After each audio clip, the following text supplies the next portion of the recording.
De nombreux Belges jouent au jeu de la loterie nationale pour se rapprocher de leurs rêves les plus fous.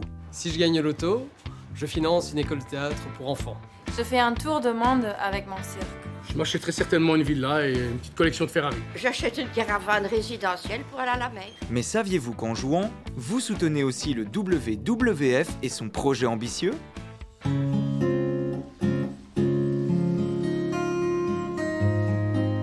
On est à la recherche de quelques indices qu'aurait pu laisser la loutre. Oui. Et aussi, j'aimerais t'expliquer ce qu'on fait ici comme travail justement pour restaurer l'habitat de cette espèce. Pourquoi est-ce important de s'intéresser à ce mode de vie et à cet animal? Ouais. En fait, la loutre elle est au sommet de la chaîne alimentaire de la rivière. Et donc, en travaillant à restaurer l'habitat de la loutre, on va restaurer l'habitat de très nombreuses espèces. C'est ce qu'on appelle une espèce parapluie.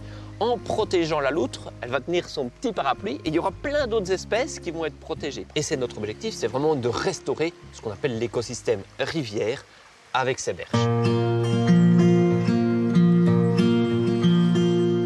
On va essayer de traverser la rivière. Par là. Allez, c'est parti, à mon tour. Ça va aller, Bastien? Ça va aller. Hop, c'est bon. Ici, avant, on avait vraiment, les berges n'étaient pas diversifiées. On avait ici la balsamine de l'Himalaya qui dominait les berges. Et en fait, tu me parles de l'Himalaya ici. C'est un peu exotique, ça vient de loin. Exactement. Ça fait de jolies fleurs, donc ça a été introduit dans les jardins et ça s'est répandu dans la nature.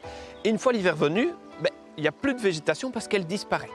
Et donc, en fait, on les arrache. C'est assez simple, il faut tirer assez fort dessus. Et hop, elle a des faibles racines.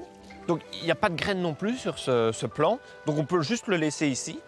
Et il ne donnera pas de graines, il ne va pas se reproduire. D'accord. Et donc, en faisant ça pendant 3 ans, les plantes disparaissent. Et donc, comme ça, on voit ici maintenant, grâce à notre travail, que les berges sont vraiment sauvages, avec une diversité végétale et de nombreuses cachettes. On a des ronces, des petits arbustes, où la loutre va pouvoir venir se cacher l'hiver venu, et même ici en été. C'est un animal, en tout cas en Belgique, qui est très rare, que je cherche quasiment depuis tout petit. En Norvège ainsi qu'en Roumanie, j'ai eu la chance de pouvoir observer cette super espèce qui me tient vraiment à cœur en fait. C'est un peu la reine des rivières. Et c'est un jeu de cache-cache, un jeu de détective pour essayer de la trouver et pouvoir l'observer. Et en Norvège, j'ai pu la voir plonger. C'était vraiment un moment magnifique que je garderai en mémoire à mon avis toute ma vie.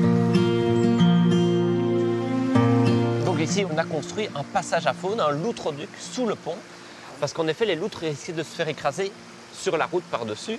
Et grâce au soutien et aux joueurs de la loterie nationale, on mène ici des actions pour la loutre. C'est toute la biodiversité qui est gagnante.